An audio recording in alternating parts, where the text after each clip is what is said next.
Hi! Welcome to another video on grammar. In this video, we will discuss phrases and its types. By the end of this video, you should be able to use phrases appropriately and meaningfully. Phrases are considered one of the basic components of language. Knowing these basic components is essential in order to become an effective writer and speaker. Phrases are one or more words that form a meaningful grammatical unit within a clause. It cannot stand alone, and it does not have a complete meaning.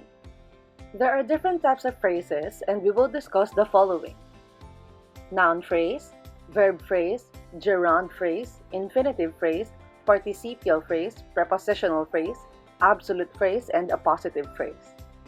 The first type is a noun phrase. Remember that a noun is a name of a person, place, or thing.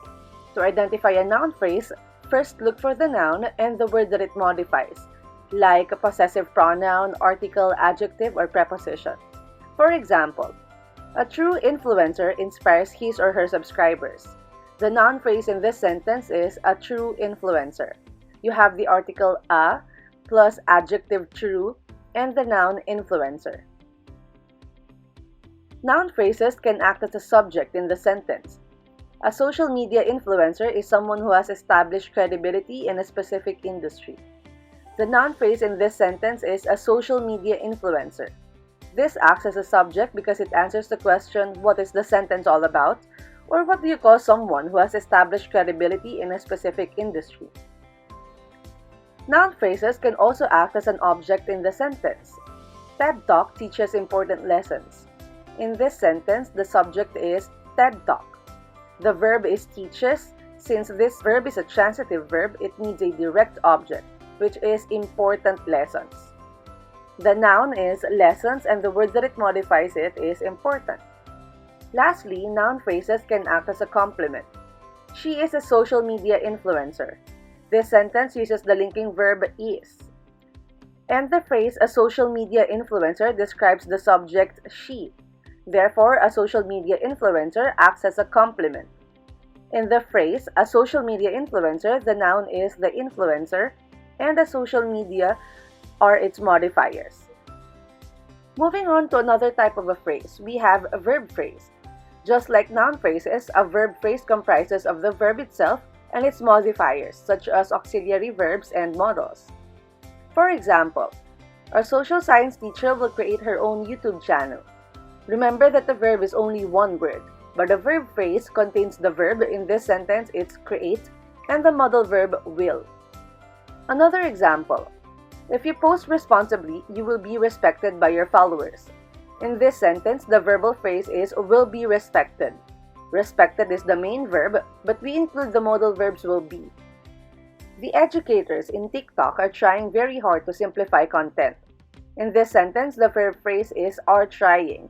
The main verb is trying and the auxiliary verb are is also included.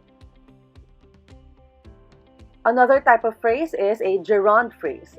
A gerund is formed with verbs but acts as a noun. They are easy to identify as it is a verb with ing tacked as its tail. A gerund phrase, on the other hand, has a verbal with the ing ending plus other modifiers or complements. It may either serve as a noun or an adjective. For example, creating vlog contents is fun. The subject of this sentence is creating vlog contents. The gerund is creating, and the gerund phrase is creating vlog contents, as the verbal creating ends in ing and it acts as a subject of the sentence. Another example with gerund phrases. You might get in trouble for faking a challenge to create viral content on YouTube. Gerund phrases also functions as the object of preposition. In this sentence, the gerund phrase is faking a challenge. It acts as an object of the preposition for. The next type of phrase is the infinitive phrase. This contains the infinitive to plus the root word of the verb plus its modifiers or complements. For example, my favorite influencer likes to feature the works of local artists. The infinitive phrase in this sentence is the infinitive to plus the main verb feature, then the complement the works of local artists. ZHC crafts help to pay for people's hospital bills. The infinitive phrase in this sentence is the infinitive to, main verb pay, the preposition for, and the object of preposition people's hospital bills. The next type of phrase is the participial phrase. A participial phrase contains the verbals which end in ing or ed or irregular form of the verb plus the modifiers or complements. Remember that a participial phrase always functions as an adjective, describing a nearby noun or pronoun. It may either begin in present or past participle. Let's take a look at this sentence. Niana Guerrero noticed a Grab driver dancing to her choreography. The participial phrase in this sentence is the present participle dancing, and then the complement, which is to her choreography. This is a participial phrase and not a verb phrase, as the phrase dancing to her choreography describes its nearby noun, Grab driver. Having been a cheerleader, Gabby Butler knew the importance of exercise. The participial phrase in this sentence is having been a cheerleader. The present participle is having been, and its complement is a cheerleader. This is a participial phrase as it functions as an adjective to the nearest noun, Gabby Butler.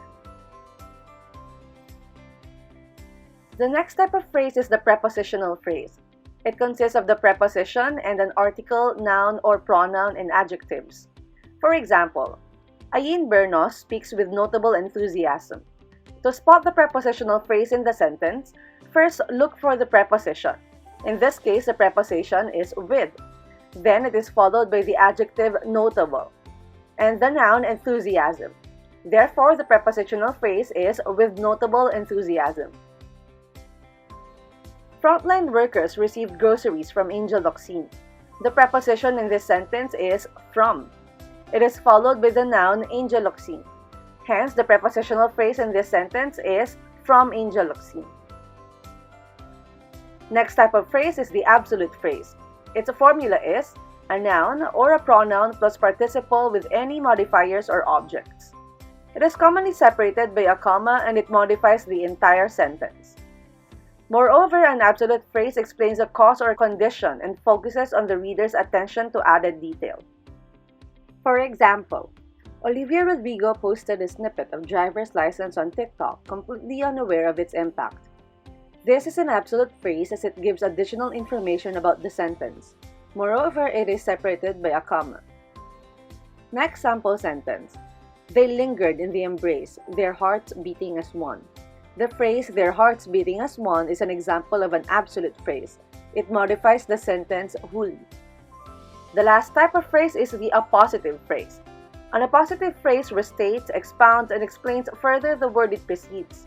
Unlike an absolute phrase, appositive only adds detail to the word it modifies or the word that is next to it. For example, Mr. Beast, one of the most viewed YouTubers in the world, is known to give out money to strangers. The appositive phrase in this sentence is one of the most viewed YouTubers in the world. It is easy to spot an appositive phrase as it is usually enclosed in commas. But most importantly, this phrase gives further explanation to the word it precedes, which is Mr. Beast. Let's have another example. A social media influencer, someone who has 100,000 subscribers, is a social relationship asset. The appositive phrase in this sentence is someone who has 100,000 subscribers. It gives additional information to the word it precedes, a social media influencer. We are now done learning about phrases. As a recall, the following are the types of phrases. Noun phrase consists of a noun and its modifiers. Verb phrase consists of a verb and its modifiers. Gerund phrase consists of a verb in ing form that acts as a noun and its modifiers. Infinitive phrase consists of the infinitive to and its modifiers. Participial phrase consists of a verbal which end in ing or ed or irregular form and its modifiers. Prepositional phrase consists of a preposition and its modifiers. Absolute phrase consists of a noun or pronoun and its modifiers or objects. Lastly, a positive phrase consists of a modifier enclosed in a comma to restate, expound, or explain the word it precedes in the sentence. That is it for this video. I hope that you can now use phrases appropriately and meaningfully. Thank you for watching!